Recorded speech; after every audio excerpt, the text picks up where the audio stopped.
వరంగల్లో పాస్పోర్టు సేవా కేంద్రం ఈ నెల చివరి నాటికి అందుబాటులోకి వస్తుందన్నారు డిప్యూటీ సీఎం కడియం శ్రీహరి. నగరంలోని నిట్ క్యాంపస్ లో హైదరాబాద్ పాస్పోర్ట్ రీజనల్ ఆఫీస్ ఆధ్వర్యంలో ఏర్పాటు చేసిన ఈ పాస్పోర్ట్ మేళాను కడియం ప్రారంభించారు. 2 రోజుల పాటు జరగనున్న ఈ మేళాలో 1250 మంది నిట్ విద్యార్థులకు పాస్పోర్ట్ మంజూరు చేయనున్నారు. ఆదిలాబాద్ జిల్లా కోర్టులో మెగా లోక్ అదాలత్ ఏర్పాటు చేశారు. ఎన్నో ఏళ్లుగా పరిష్కారం కాని సమస్యలను లోక్ అదాలత్ ద్వారా పరిష్కరిస్తామని జిల్లా జడ్జి అనుసారిక చెప్పారు. భూములు, ఆస్తుల కేసులకు పరిష్కారం లభిస్తుందన్నారు. మెగా లోక్ అదాలత్ ను ప్రజలు వినియోగించుకోవాలని సూచించారు జిల్లా జడ్జి.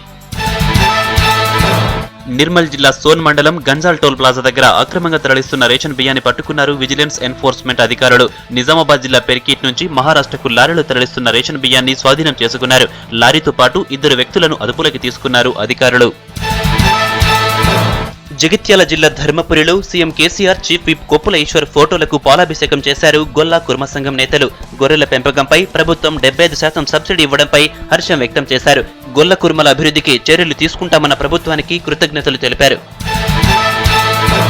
ఖమ్మంలో ఇంగ్లీష్ ఒలింపియాడ్ ఘనంగా జరిగింది. ఇగ్నిస్ కెరియర్ సంస్థ ఆధ్వర్యంలో జరిగిన కార్యక్రమంలో పలు స్కూళ్ల నుంచి 22 టీములు పాల్గొన్నాయి. Listening, reading, writing, poster designing, short story telling, public speaking and స్కిట్లను విద్యార్థులు ప్రదర్శించారు.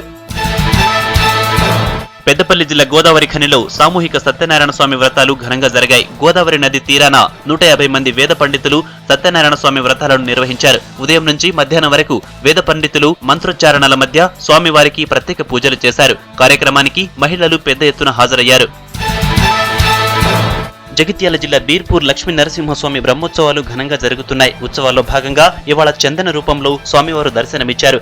లక్ష్మీ నరసింహస్వామిని దర్శించుకునేందుకు భక్తులు భారీగా తరలివచ్చారు. యాదాద్రిలో జరుగుతున్న అభివృద్ధి పనులను పరిశీలించారు సీఎంఓ సెక్రటరీ భూపాల్ రెడ్డి. ఉదయం యాదాద్రికి చేరుకున్న భూపాల్ రెడ్డి స్వామివారిని దర్శించుకుని ప్రత్యేక పూజలు చేశారు. అనంతరం దేవాలయ పునర్నిర్మాణంలో భాగంగా జరుగుతున్న అభివృద్ధి పనులను పరిశీలించారు. కలెక్టర్ అనితా రామచంద్రన్, వైటీడీ అధికారులు, స్థపతులు జరుగుతున్న పనుల గురించి భూపాల్ రెడ్డికి వివరించారు.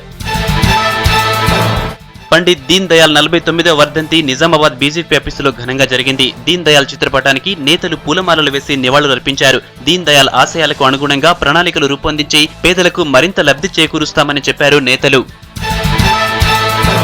వరంగల్ అర్బన్ జిల్లాలోని ఎనుమాముల వ్యవసాయ మార్కెట్లో ఇవాళ మిర్చి అమ్మకాలు, కొనుగోళ్లకు హాలిడే ప్రకటించింది పాలకవర్గం. ఈ సీజన్లో ప్రతి శనివారం మిర్చి కొనుగోళ్లు జరగవని ప్రకటించింది. ఛాంబర్ ఆఫ్ కామర్స్ నుంచి వ్యాపారుల విజ్ఞప్తి మేరకు ఈ నిర్ణయం తీసుకుంది. దీంతో ఎర్ర బంగారంతో కళకళలాడిన మార్కెట్ యార్డు వ్యాపారులు లేక బోసిపోయింది.